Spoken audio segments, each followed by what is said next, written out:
Magandang hapon mga paps. Magbibigay lang ako ng konting tips sa mga kapasyon natin dyan na nagkakaproblema sa carburetor. Actually, mga ganitong motor hindi naman ito mahirap patakpuhin o ayusin.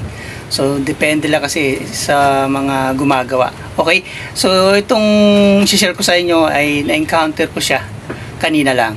Okay? Nananakpo ako,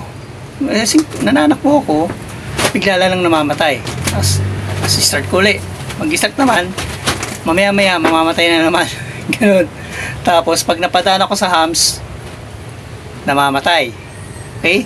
Tapos pag ini-start ko siya, mainit man yung makina or malamig, hindi siya nagiging stable, namamatay pa rin. Papatay-patay yung aking motor. Okay? Kaya ko ito binidyohan para kahit paano magkaroon kayo ng idea. No? Hindi lang puro tayo carburetor ang chinecheck natin. Dapat chinecheck natin yung mga posible na parts na chinecheck natin. Itong papakita ko sa inyo, napakasimple pero malaking epekto sa performance ng motor nyo. No? Tara, pakita ko sa inyo. Paps, kinalas ko na, papakita ko lang sa inyo kung anong naging problema ng aking motor na malimit na mamatay. Nananakbo na mamatay, dahil sa hard na mamatay.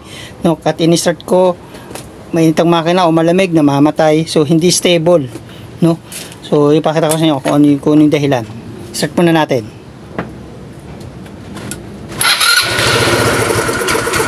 Pak, namamatay, di ba? Ganyan siya. Isa pa ganyan siya. Okay, ito mga paps, napakasimple lang. Kaya ako ito ginawa ng video para kahit paano magkaroon ka ng idea. Ito, yung mga vacuum hose, checkin nyo yan. Ito sa akin, pakita ko sa inyo kung ano, ha. Charan, ayan, wasak na wasak. Ayan, ilalapit ko, para makita talaga, wasak na wasak yung, yan, kaya pala ako namamatayan kanina. Ayan, teka lang, init ang makina, Ayan. Ito mga paps. Ayan. Ayan, kita nyo. Pasensya na sa malabong makina, malabong camera, Ayan mga paps.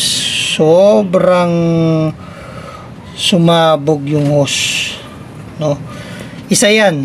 Kapag gano'n na-encounter, isa yan sa chichikin nyo, yung mga vacuum hose. Kahit na malit na butas lang yan, may epekto yan. Kung bakit namamatay yung motor natin, Tapos isa pa, dadagdag ko na rin. Sa mga ganong senaryo, pwedeng dito. Ito yung intake manifold. Pag may singaw rin dito sa area na yan, ito yung turo ng daliri ko, ay may epekto rin yan. Ganun din ang problema niyan.